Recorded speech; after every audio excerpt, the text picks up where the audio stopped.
Bismillahirrahmanirrahim. Alhamdulillahirabbil alamin. Allahumma shalli wa sallim wa barik ala sayyidina Muhammadin amma ba'du. Assalamualaikum warahmatullahi wabarakatuh. Teman-teman yang dirahmati Allah, ini episode ke-17 dari rangkaian video serial tuntunan wudu. Dan pada episode 17 ini kita teruskan pembahasan kita tentang hal-hal yang membatalkan wudu. Sekarang di episode 17 kita bahas pembatal wudu yang keempat, yaitu bersentuhan dengan lawan jenis yang bukan mahram. Dan yang jadi topik utama pada episode ini adalah menyentuh istri. Apakah dia termasuk wanita yang bukan mahram yang kalau bersentuhan itu membatalkan wudu atau tidak?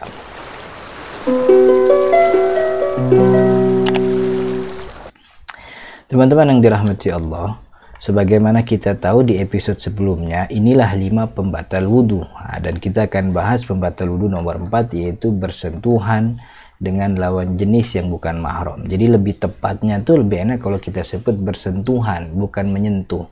Karena dalam pandangan Asy-Syafi'iyah yang menjadi patokan dasar pembahasan kita, membatalkan wudu itu tidak diharuskan menyentuh, tapi tidak dibedakan, maksudnya tidak dibedakan antara menyentuh atau disentuh. Jadi semua orang yang bersentuhan, baik dia menyentuh duluan atau disentuh, baik sengaja atau tidak sengaja, baik dengan niat atau tanpa niat, kedua-duanya batal.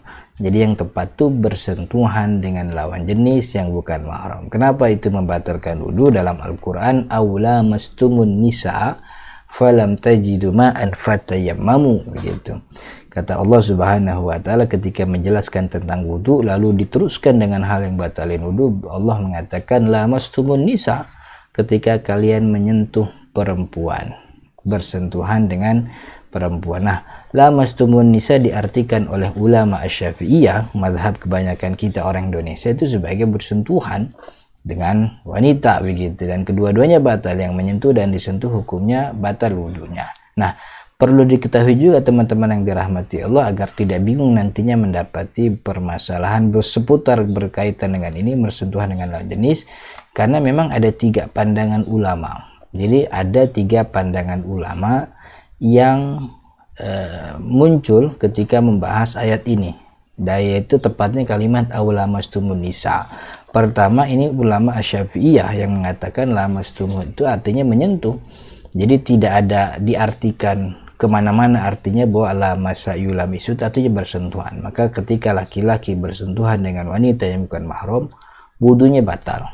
Wudunya batal karena ayatnya memang bunyi demikian. Nah, ada pendapat kedua, lamasa yulamisu dalam ayat ini diartikan bukan bersentuhan, bukan menyentuh, tapi menggauli. Alasan ini pendapat Al-Hanafiyah. Alasannya karena normalnya biasanya bahasa Arab untuk menyentuh itu lamasa. Lamasa itu artinya lam mim sa, itu bersentuhan. Tapi dalam ayat ini la-nya itu dipanjangin, ada matnya, ada alifnya, lamasa yulamisu.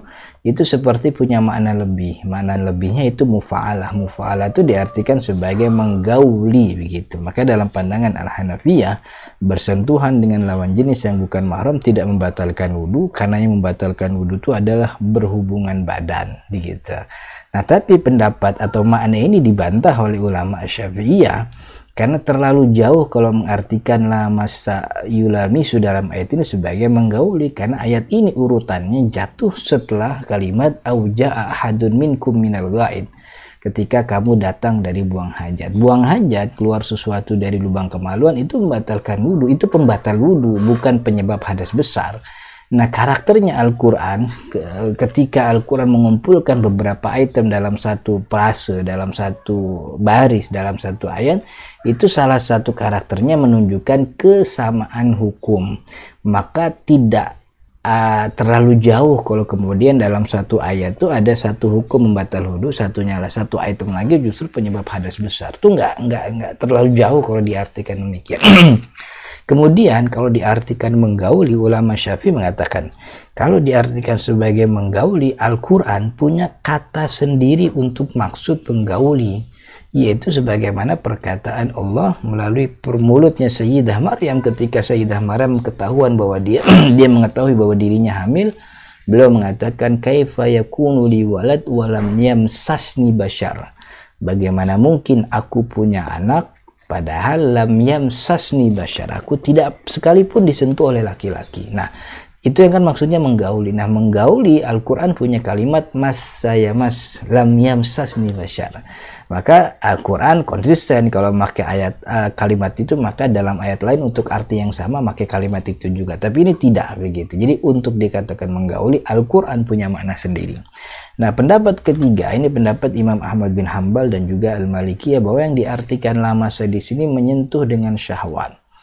Menyentuh dengan syahwat. Ini pun dibantah oleh ulama Syafi'i, artinya tidak disepakati. Kenapa tidak mengatakan demikian? Karena syahwat itu munculnya ketika bersentuhan. Bagaimana mungkin dia bisa tahu ini bersyahwat, ini tidak bersyahwat, toh bersentuhan belum terjadi. Padahal syahwat itu munculnya ketika bersentuhan, gitu. Maka ulama Syafi'i, karena bersentuhan itu madzinah, sesuatu atau kondisi di mana orang sangat mungkin untuk bersyahwat. Maka itu ulama Syafi'i tidak membolehkan itu.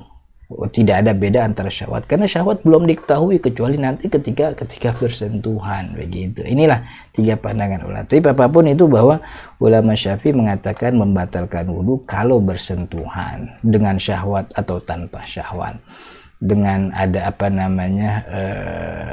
sengaja atau tidak sengaja, itu hukumnya membatalkan wudu. Nah, tapi tidak mutlak kemudian hukumnya batal wudu asal bersentuhan. Ulama Syafi'i punya syarat di mana bersentuhan itu menjadi pembatal wudu. Pertama, pastikan yang bersentuhan adalah lawan jenis. Dalam arti gini, kadang kita bersentuhan dengan seseorang yang kita nggak jelas itu laki-laki atau perempuan. Kalau itu tidak jelas, maka kita anggap seperti tidak ada, wudu kita tetap sah.